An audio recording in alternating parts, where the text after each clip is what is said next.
If you mix it up and you put your career and then your family and everything else gets messed up. And I think a lot of men think if I'm getting all the trophies at work, then I'm good, I'm successful. And one night I remember coming home, going to Jordan's bed to like tuck her, say a prayer. And I remember she looked at me kind of like, who are you? I was like, what am I doing? When I messed that up, I noticed it had collateral damage. It was something that needed to be repaired.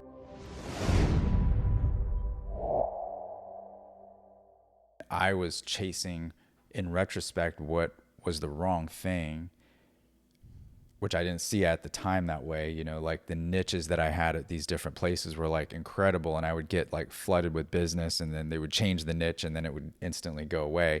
And so it was like this up and down thing that was like, I mean, it's hard. Like if your income goes up and down, Yeah, well, like in dramatic swings, it makes it like it really was just a tough. really hard time to make the amount of money that you were making before the recession for you to like make that work. And so When you get used to going to like Carrabba's every night, which I, by the way, I don't recommend this like on a health plan, is, I mean, we were like eating good and doing stuff, and then all of a sudden you're like, you have to be like really strict on a budget, which well, we're not going to. You said the I word. have an allergic reaction when that word comes up. It's Should we like, talk about that? yeah, we could. I was just going to say that during that time, like for Josh and I, like, you know, when you're married, you're going to have periods of time where you're going to go through like really hard stages, and sometimes you're going to feel more prepared than others. And I don't think, for me, when I look back at this stage, it came easy for me to support Josh. One of the things that I admired about him when we met, and what I thought was a really great quality that I knew that he would make a great husband and a great father, was that he had this drive. He had this determination that no matter what, he was going to figure it out. He was going to make it work. And so coming for me, like, I never was career oriented, which that's another thing that we could talk about. You know, every marriage has to decide, like, if you're going to be a 2-income household or a 1-income household, who's going to stay home or who's not going to stay home. Like, that's a decision I feel like is for the couple, and you want to make sure you're on the same page, especially before you get into marriage, because that can cause a lot of issues if you're not on the same page with that. But Josh always wanted his wife be able to stay home. And that was something that I desired to do. So thankfully we were on the same page with that from the beginning. I just never had this desire to have a career outside of the home. And so when we decided to do that, like going forward, like it made me have to rely on him to make sure he's doing what he needs to do. And so during that time, like when I met him, I knew that was something that he was going to do. I wasn't going to ever have to worry about, you know what, my husband's like not making it happen. I need to go out and make some money. Like I knew that wasn't something I was going to have to worry about, as I knew that he was going to figure it out. And he did, whether he had to go to that other company and work long hours and overtime, and like he made it work so that I was able to stay home with the girls and they didn't have to go to daycare. So yeah, that was just something that we as a couple had decided, and it was hard during that time. But for me, I feel like that was one of probably the easier struggles. Looking back, like for me, was to just be able to, I know, because Josh thinks at that time, I think a lot worse than I do, as far as like not being able to provide or have enough money for us. And we went through some really hard financial struggles, which I always try to remind Josh, "Okay, you remember when?" Because when you're not in those financial struggles, it's really hard for you to remember when you were, you know, when our credit was so bad that we couldn't get a car, or we were stuck in our house that we were outgrowing fast, and we had to stay there a lot longer than we wanted, just because we didn't have an option. So stuff like that. Those are the things that I think of when I think of like hardships for us and how we got through it. So Yeah, that was really hard, as main provider to, see your family outgrowing the home and not be able to really make it happen and get to a more comfortable living situation. At that time also, the mortgage industry had pretty much imploded in terms of like total units done, sales volume, incomes on average plummeted. And so many people that I knew in the business, because that was most of my social circle. I don't know what the stats are, but if I had them, I think it was probably 70 or 80% of the people that I knew ended up getting divorced. And it was a lot of financial reasons. And so I've always been thankful how you stuck by me and supported and loved me during those times, because I don't feel like you loved me any differently or any less, even though I felt like less during that time. And something that you said about wanting to be a mom that I thought I didn't want to interrupt what you were saying right there, but also I didn't want to let this go, because I think, and this is no disrespect or shade on women who have a career, because I have a lot of female teammates at my office, and Fairway is about over 50% female. So this isn't like a right or wrong thing like what she said, but I feel like as a culture, we've really gotten away from giving motherhood and women who choose to stay home and make a career of that. We don't respect that as much as I feel like we should. And I remember a story where we were buying a car. Yep, and you're going to tell the story. And it was a Honda Pilot. We loved the car. We were sitting at the sales desk, like about to do the deal. I hope that guy's not listening to this. I don't know. He might be. This will be like a coaching tip if you're listening. So like, I'm sure he remembers. We had to fill out the application. We fill out the application, right? And because we got a loan for the car, and I did my part, and said he did it verbally, like we weren't doing it on a computer. And he asked you what you did for work. Well, I had to fill out because we were doing it jointly. Yeah. And he was like, "Oh, is that all you do?" He said, "You're just a housewife." Yeah. He said, "You're just a housewife."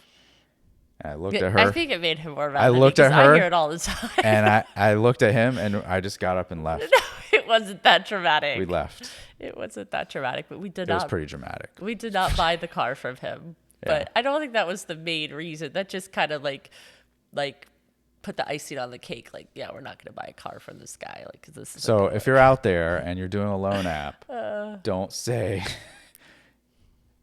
you're just a housewife or you're just a stay-at-home, because it's not it's a big job. Do you get PTO? Tell us about it. No. Okay. But I will say that if you ever, like, for those stay-at-home moms, if you ever if your husband comes home, which Josh never did this, by the way, and it's like, what did you do all day? What did you do all day? Like, what were you doing? Because they come home and the house is an absolute wreck, and you look like a wreck, and it looks like you did nothing. Go away for the weekend with your friends, 1-2 nights max. That's all you really need. And leave him with the kids. And when you come back, you will get that appreciation. So I feel like I never really had to do that for Josh. But when we did do it a few times, when I went on a women's retreat and left him with the kiddos, he'd be like, "Oh my gosh, how do you do this every day? Like they need something constantly. I can't get anything done." And I'm mostly talking about when they're young, And I love my kids. So it wasn't that. It was just like, you don't realize how much like constant effort you're making. Right. We're talking about like under the age of 5. I mean, maybe a little older, but where they're, they need you to do everything for them. So yeah, though when they get older, they have different needs. That they do. Yeah. That they do. So do you want to talk about vacations next, or do you want to talk about marriage counseling? I do not want to talk about marriage counseling. All right, so we'll talk about vacations. Maybe we'll save the marriage counseling for another episode. I think marriage counseling could be a whole episode for sure. Yeah. Yeah. All right, so we'll go on vacations. So When we discovered as a family that we all liked cruising. I don't know how we discovered that. We took a cruise for our second anniversary or our first anniversary. We took a cruise on Carnival. It was amazing. I was like, this is the best vacation ever. Ish. There's some more stories to it, but like overall, we liked cruising. Okay, see, she always remembers the details. Well, I had cruised before a couple This times. was your third cruise, and it was my first. And I convinced him to go on a cruise, and he liked it. At first, I wasn't like. You liked it for the most part. Yeah. But the boat propeller broke. Remember? Yeah. So the whole reason we picked that itinerary, it was going to Puerto Rico. It went to Puerto Rico, which is Josh's heritage, and he'd never been there before. Sad. And so he wanted to go to that. I was very excited about it. That's like the only port I really cared about. Right. On That's that the whole cruise. reason we picked that itinerary. And they had to skip that port because the propeller was broke. And but so they were kind and generous. They gave us like a $25 shipboard credit each. So we got $50. So that was a win. Shout out to Carnival. Anyways, so Carnival's gonna sue me now.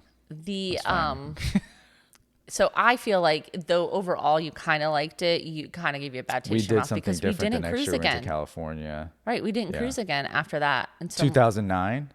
Yeah, that's where I was going with that. So 2009, we took a Royal Caribbean cruise, which we were invited.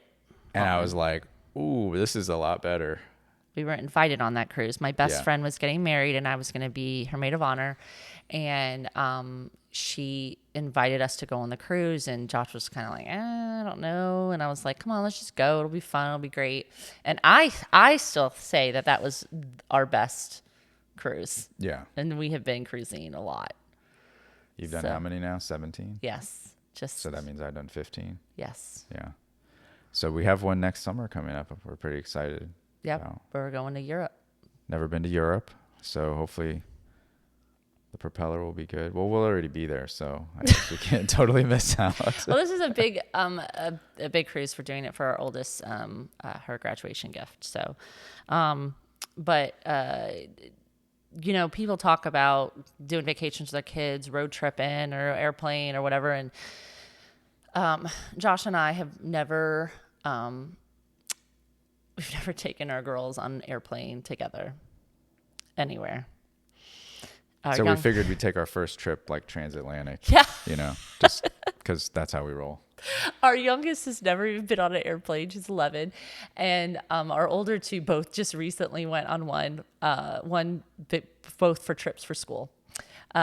So it's just kind of funny because we were both never like, where are we going to go on an airplane? And like when you go on a cruise, those of you who haven't been on one, they plan everything for you. So all the food is available. You don't have to worry about where you're eating, and there's excursions, and now you just have to pick where you're going, and everything's planned out. So it's kind of like you get to really relax. Whereas at least what I remember when we were going on vacations as a kid is it was always like, where are we going? Where are we staying? Where are we eating? What are we doing today? Like, you can plan ahead, but it's a lot more work. And neither Josh or I have been big fans of that. So yeah. So like in my work life, like I'm constantly planning and organizing and like mitigating and solving problems. And then so like on vacation, to not have to do that, I think is great. So we pick the itinerary, we pick the excursions. Yeah. And then you get on and you can just kind of chill and like roll with it. And the other thing is that all the excursions, the cruise line has pre-vetted these companies, and the company wants to maintain the big juicy contract that they have with the cruise line. So they generally they do a pretty good job. There's only been very few, I think, shore excursions that we had that were bad, versus like if you travel to a new city or a new place and you can look reviews up and stuff, but it's a lot more effort, and then sometimes it can be a dud, and then that's kind of a bummer. So those are some of the reasons we like cruising, is that it allows us to kind of like do the planning ahead, and we know we're going to get a pretty good result, we're going to have a good time, make some great memories. They take pictures everywhere, so you can and everybody in our family loves it, which is a rare find. So we roll with that. Yeah. We have tried road trips. One was for my cousin's wedding, which was not the road trip itself was long and kind of disastrous. And then we actually during COVID couldn't cruise, and so we decided to take a vacation to North Carolina to take the girls to the ski resort that I skied at as a kid. And That's that a great was example of that was a another story that didn't go well. another disaster. And so if we tell the girls we're going to get in a car and go somewhere, it's like, no, we're not going. Like, absolutely not. So not only have we like loved cruising, but we've tried. We've had some bad experiences with some other things. Yeah. Those are some glamour shots that they had on that. Cruising is our thing. We actually started doing it as a tradition every year for our anniversary,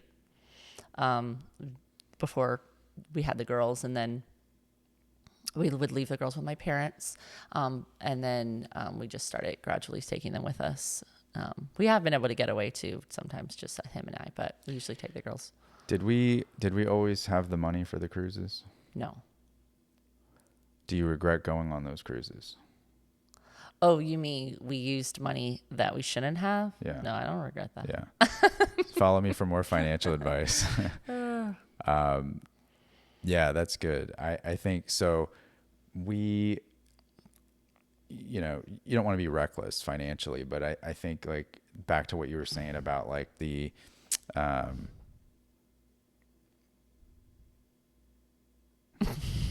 don't know what you're trying to say. Spending? Oh, being ready for kids, being like financially ready for kids. Yeah. Like, if you only vacation when like it's financially awesome, you could vacation a lot less, and your kids are, you only get so many weekends with them and so many summers with them. And my personal philosophy is like, those years we maybe took shorter cruises or did less luxurious excursions and stuff. But like there was a few years there where we didn't do anything, or they were smaller, like shorter like trips, not a cruise. Like we went like to the beach for a couple of days or something. Yeah. So we always try to do something. Yeah. It's important because your family needs that time together to create those memories. It especially the trips me and you take alone. Oh yeah, that would be a good marriage tip. Yeah, I try to not work too much or at all on those trips. She gets a total break from mom duties mostly. I mean, they still call, but like we can connect and recharge individually and together as a couple. Mm-hmm. And just like your phone battery, like it gets low if you never recharge it, the battery can die, which you don't want that. I don't remember what I've heard a few people say before, but and I don't remember what it was about, like how often you go on a date, like you're supposed to do a date, like there's different things I've heard. Once a month, and then make sure you get away like every quarter, or do I don't remember what it is, but what I will say about that is Josh and I started doing, I think we were pretty good about vacationing because thankfully my parents were awesome about offering to take the girls for us. So if you have grandparents that are willing, take them up on it. Maybe not take advantage, take them up on it, because and if they give like extra chocolates and ice cream and stuff, and roll with it. My parents are gonna listen to this. That's the cost. That's the cost of doing business right there. Yeah. My mom knows. Like when Julie was little, I would leave like this long list of all the things, and then Julie's our first, so that's what. Yeah. And the second kid, the list got shorter, and by the third kid, there was no list. I was just like, if they come home in one piece, we're good. But just so that we could get away and reconnect. But then something that we learned just a few years ago was about doing, I think we kind of knew, but we didn't make it as much of a priority, is going on a date. Yeah. I would say if you can't do it weekly, at least try to do it a couple of times a month. But make it a priority, and it doesn't have to be extravagant. You don't have to go out to a restaurant. You could do it at home. Because like when the girls were little, I know we always felt like we didn't want to pay for a babysitter. By the time you pay for a babysitter and then go out to eat, like you're spending hundreds of dollars, and we didn't really have that kind of money to be putting that out. So we had to get creative sometimes. Like after the girls went to bed, we would have like a little dinner together or do something at home. But if you can have, I've also heard, I had friends of mine do this where they swapped with other families. Like they had young kids, you had young kids, they watch your kids, so you can go out, and you watch their kids, they come out, and there's no money exchanged, And so that was also a great idea. But now that the girls are older and we don't have to pay a babysitter because our oldest would babysit, we started making weekly dates, and we got to the point where we had to start scheduling them because we noticed that if you don't schedule stuff, Our schedules are both doesn't insane. So happen. if we don't, so we would schedule that we have our weekly meeting. That would be Josh loves the weekly meetings. one of the things that we make sure that we plan, because Well, if we don't plan it, like something will happen and we just won't have the time. Well, that's something else that I think has really been helpful for us. Obviously, personalities are going to be different. I'm more of a planner. Josh is more of fly by the seat of your pants. And obviously, being married to each other, we've kind of meshed where he sometimes likes to make more of a plan, and I've become more of a let's do this. Depends And what it we've is, kind of but switched yeah. places. Yeah.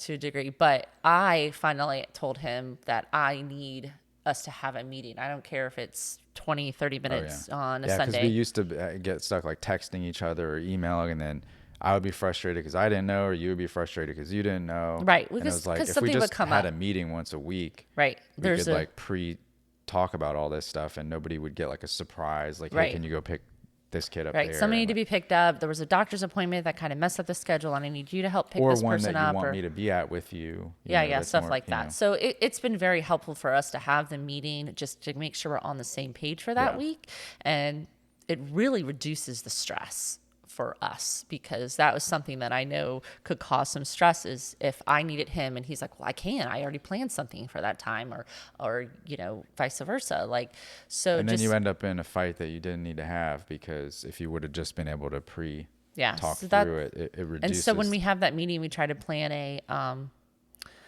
date, night, yeah. and then I for Josh, because to help him, I keep up on the girls' daddy daughter dates, because from when they were little, we always thought it was really important for them to get one-on-one time with their dad, especially as they're getting older. And so I kind of help him, like, oh, hey, you haven't gone out with so and so in a while. Let's plan something this week. So they're like, that's part of my personality. I like to plan stuff, and so that helps me. And And I like to go out to eat and like hang out with you guys, so it works. yeah. So I got to set the bar real high for whoever tries to date and marry our daughters. I got to make sure they have a high expectation. I definitely think he's done that. Like really high. Like I want it to be like high.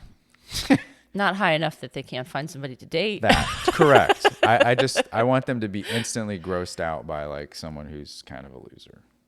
Grossed out. Is that Yeah. Okay? Yeah.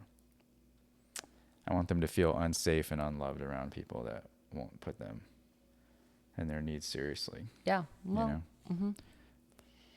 So far, I feel like that's going okay. So do something with your date schedule. Do something with your vacation schedule, because you're making investments into your marriage, and what you invest in grows and stays healthy.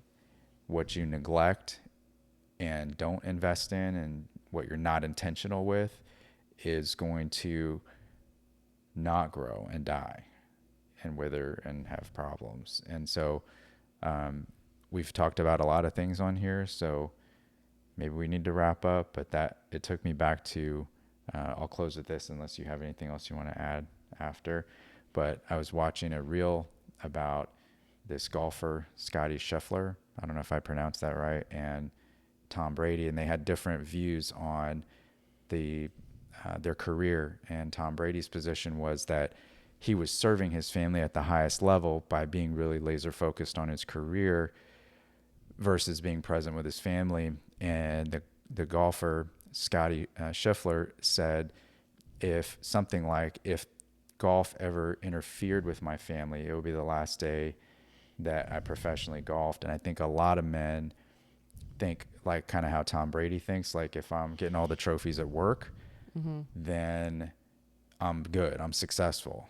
And what Scotty was saying was like, if I really identified with that, because that's something that I've seen a lot in the business world, is guys that they have a lot of business success and they're failing a lot with their marriage and with their kids.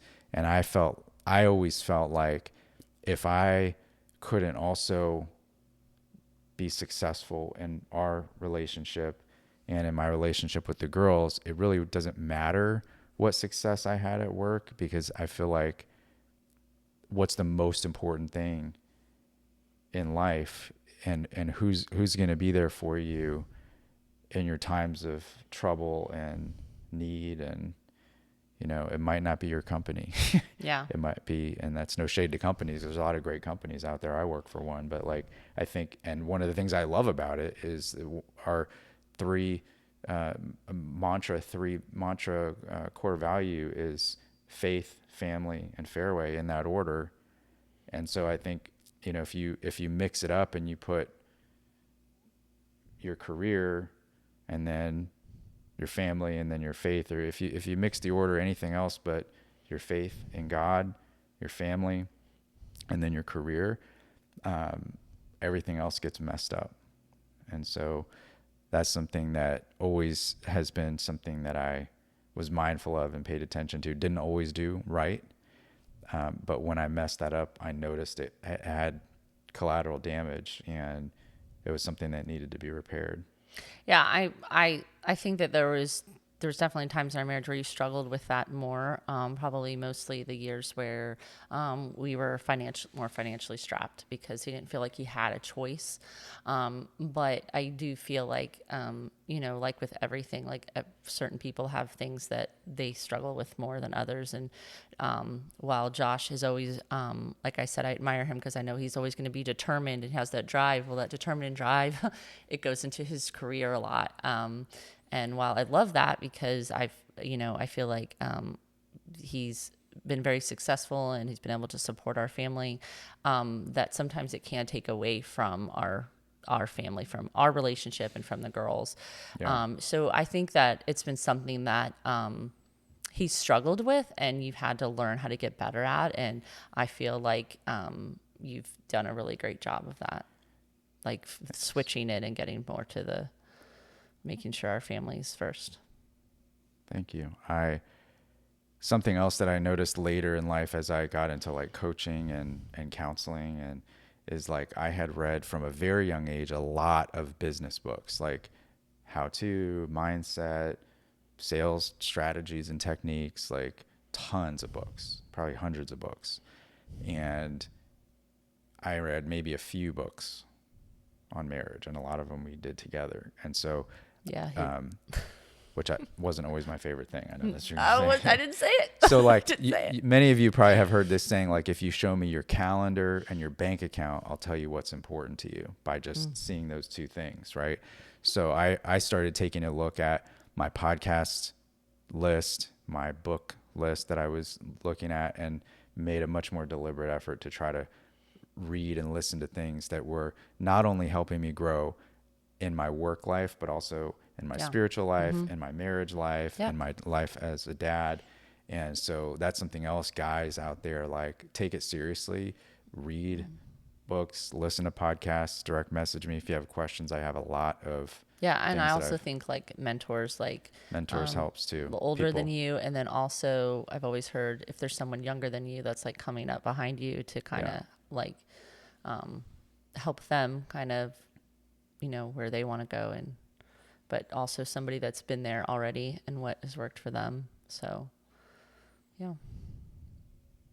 Any other final thoughts? I don't think so. Going once, going twice. Thank you for joining me on the longest ever episode to date of the Josh Speaks podcast. I think I initially wasn't sure we were going to know where to go and what to say, but I really enjoyed this time to get this done, and maybe we'll do it again. What do you think? I think so. She'll be back. All right. Thank you, guys.